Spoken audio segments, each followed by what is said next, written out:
മർക്കോസിന്റെ സുവിശേഷം 6-ാം അധ്യായം.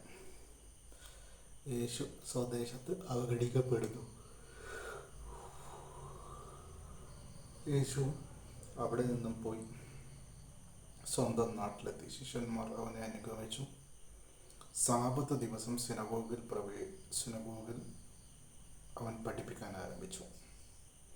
അവൻ്റെ വാക്ക് കേട്ട പലരും ആശ്ചര്യപ്പെട്ടു പറഞ്ഞു, ഇവന് ഇതെല്ലാം എവിടെ നിന്ന്?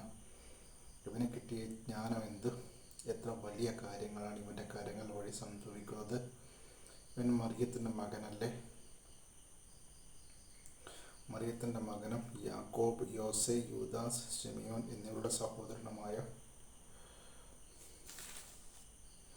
മനപ്പണിക്കാരനല്ലേ ഇവൻ്റെ സഹോദരിമാരും ഇവിടെ നമ്മുടെ കൂടെയില്ലേ? ഇങ്ങനെ പറഞ്ഞ് അവനിൽ ഇടറി.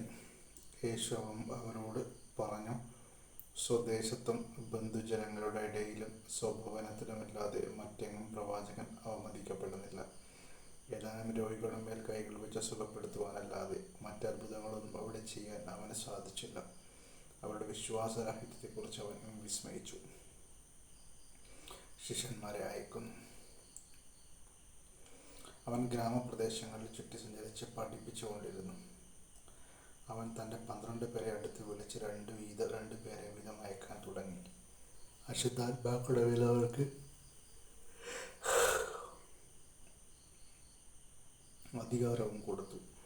അവൻ കൽപ്പിച്ചു, യാത്രയ്ക്ക് വടിയല്ലാതെ മറ്റൊന്നും, അപ്പമോ സഞ്ചിയോ അരപ്പട്ടയിൽ പണമോ കരുതരുത്. ചെരുപ്പ് ധരിക്കാം, 2 ഉടുപ്പുകൾ ധരിക്കരുത്. അവൻ തുടർന്നു, നിങ്ങൾ ഏതെങ്കിലും സ്ഥലത്ത് ഒരു വീട്ടിൽ പ്രവേശിച്ചാൽ അവിടെ വിട്ടു പോകുമ്പോൾ ആ വീട്ടിൽ താമസിക്കുവിൻ. വിട്ടു പോകുന്നതുവരെ ആ വീട്ടിൽ താമസിക്കുവിൻ. എവിടെയെങ്കിലും ജനങ്ങൾ നിങ്ങളെ സ്വീകരിക്കാതിരിക്കുകയോ നിങ്ങളുടെ വാക്കുകൾ ശ്രവിക്കാതിരിക്കുകയോ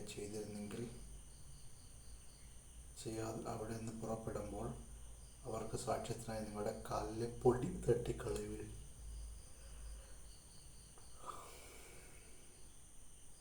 ശിഷ്യന്മാർ പുറപ്പെട്ട് ജനങ്ങളോട് അനുദപിക്കണമെന്ന് പ്രസംഗിച്ചു. അനേകം പിശാചുക്കളെ പുറത്താക്കി, അനേകം രോഗികളെ തൈലം പൂശി സുഖപ്പെടുത്തി.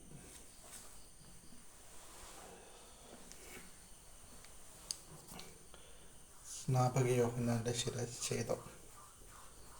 ഹെരോദോസ് രാജാവും ഇക്കാര്യങ്ങൾ കേട്ടു. യേശുവിൻ്റെ പേര് പ്രസിദ്ധമായി കഴിഞ്ഞിരുന്നു. ചിലർ പറഞ്ഞു, സ്നാപക യോഹന്നാൻ മരിച്ചവരിൽ നിന്ന് ഉയർപ്പിക്കപ്പെട്ടിരിക്കുന്നു.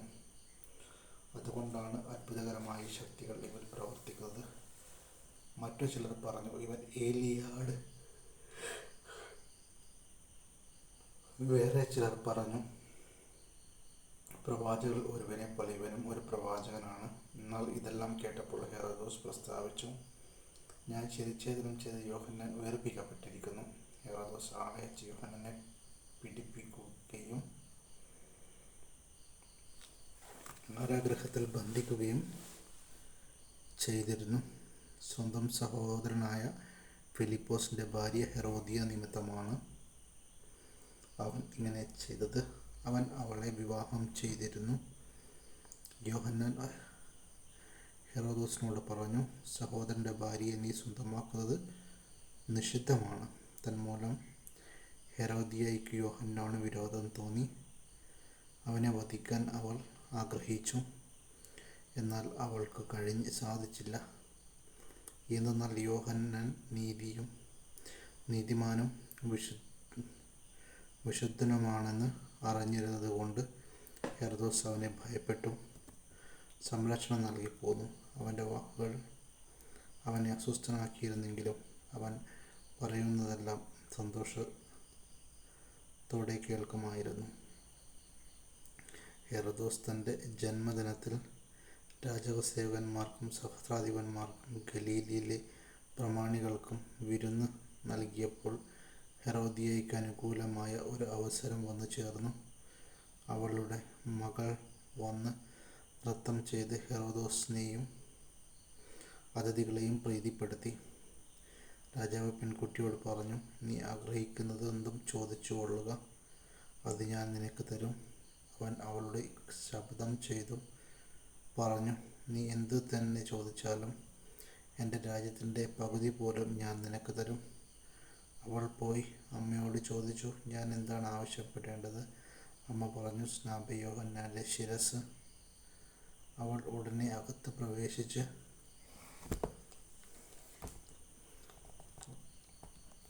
അകത്ത് വന്ന് രാജാവിനോട് ആവശ്യപ്പെട്ടു, ഇപ്പോൾ തന്നെ സ്നാപക യോഹന്നാൻ്റെ ശിരസ്സ് ഒരു തളികയിൽ വെച്ച് എനിക്ക് തരണമെന്ന് ഞാൻ ആഗ്രഹിക്കുന്നു. രാജാവ് അതീവ ദുഃഖിതനായി. എങ്കിലും തൻ്റെ ശബ്ദത്തെയും അതിഥികളെ വിചാരിച്ചിട്ടും അവളുടെ ആഗ്രഹം നിരസിക്കാൻ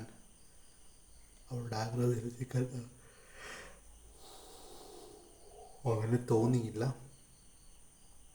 അവൻ്റെ തല കൊണ്ടുവരുവാൻ ആജ്ഞാപിച്ചൊരു സേവകനെ രാജാവ് ഉടൻ അയച്ചു.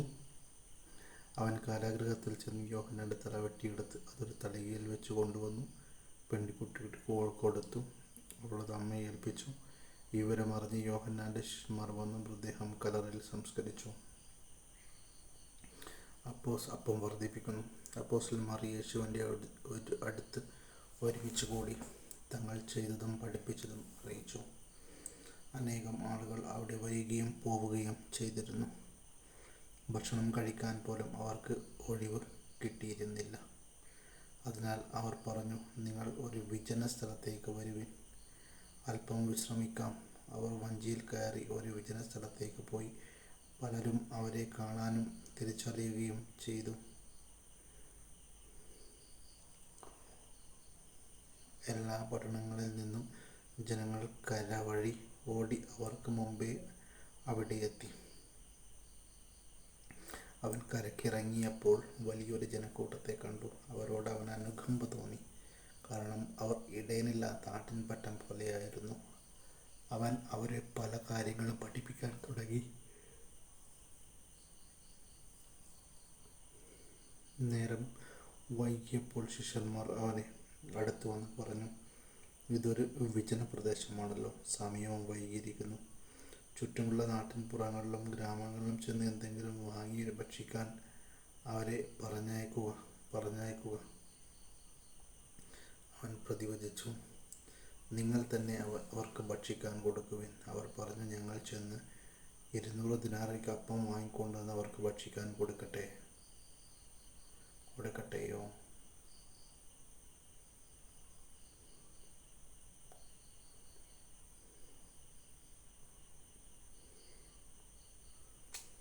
അവൻ ചോദിച്ചു, നിങ്ങൾ കൈവശം എത്ര അപ്പമുണ്ട്? ചെന്ന് നോക്കുവിൻ. അവർ ചെന്ന് നോക്കിയിട്ട് പറഞ്ഞു, 5 അപ്പവും 2 മീനും. പുൽത്തകിടിയിൽ കൂട്ടം കൂട്ടമായിരിക്കാൻ അവർ ജനങ്ങൾക്ക് നിർദ്ദേശം നൽകി. 100ഉം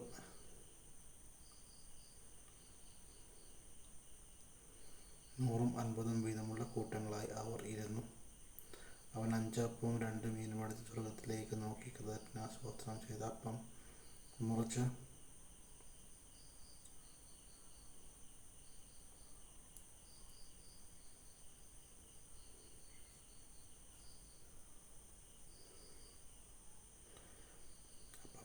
ശേഷം ജനങ്ങൾക്ക് വിളമ്പാൻ ശിഷ്യന്മാരെ ഏൽപ്പിച്ചു.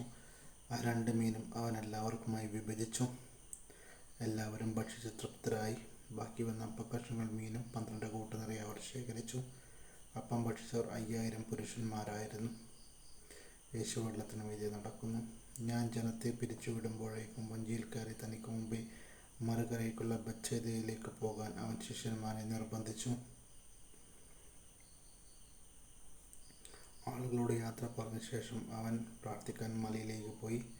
വൈകുന്നേരമായപ്പോൾ വഞ്ചി നടുക്കടലിലായിരുന്നു. അവൻ തനിച്ച് കരയിലും. അവർ വഞ്ചി തുഴഞ്ഞ് ആവേശമായി എന്ന് അവർ മനസ്സിലാക്കി, കാരണം കാറ്റ് പ്രതികൂലമായിരുന്നു. രാത്രിയുടെ 4-ാം യാമത്തിൽ അവൻ കടലിന് മീതെ നടന്ന് അവരുടെ അടുത്തെത്തി. അവരെ കടന്നു പോകാൻ ഭാവിച്ചു. അവൻ കടലിന് മീതെ നടക്കുന്നത് കണ്ട് അവർ ഭൂതമായിരിക്കുമെന്ന് കരുതി അവർ നിലവിളിച്ചു. അവരെല്ലാവരും അവനെ കണ്ട് പരിഭ്രമിച്ചു പോയി. ഉടനെ അവൻ അവരോട് സംസാരിച്ചു, ധൈര്യമായിരിക്കുവിൻ, ഞാനാണ്, ഭയപ്പെടേണ്ട. അവർ വഞ്ചിയിൽ കയറി. അപ്പോൾ കാറ്റ് ശമിച്ചു. അവർ ആശ്ചര്യഭരിതരായി, കാരണം അപ്പത്തെക്കുറിച്ച് അവർ ആഗ്രഹിച്ചിരുന്നില്ല. അവരുടെ ഹൃദയം മന്ദീഭവിച്ചിരുന്നു. അവർ കടൽ കടന്ന് ഗനാസരത്തിൽ എത്തി വഞ്ചി കരക്കടുപ്പിച്ചു. കരയ്ക്കിറങ്ങിയപ്പോൾ ആളുകൾ അവനെ തിരിച്ചറിഞ്ഞു. അവൻ സമീപ പ്രദേശങ്ങളിലെല്ലാം ഓടി നടന്ന് രോഗികളെ കിടക്കയെടുത്ത് അവൻ ഉണ്ടെന്ന് കേട്ട സ്ഥലത്തേക്ക് കൊണ്ടുവരാൻ തുടങ്ങി. ഗ്രാമങ്ങളിലോ നഗരങ്ങളിലോ നാട്ടിൻപുറങ്ങളിലോ അവൻ ചെന്നിടത്തൊക്കെ ആളുകൾ രോഗികളെ കൊണ്ടുവന്ന് പൊതുസ്ഥലങ്ങളിൽ കിടത്തിയിരുന്നു. അവൻ്റെ വസ്ത്രത്തിൻ്റെ വിളിമ്പിലെങ്ങും സ്പർശിക്കാൻ അനുവദിക്കണമെന്ന് അവർ അപേക്ഷിച്ചു. സ്പർശിച്ചവരെല്ലാം സുഖം പ്രാപിക്കുകയും ചെയ്തു. ദൈവവചനമാണ് നാം കേട്ടത്.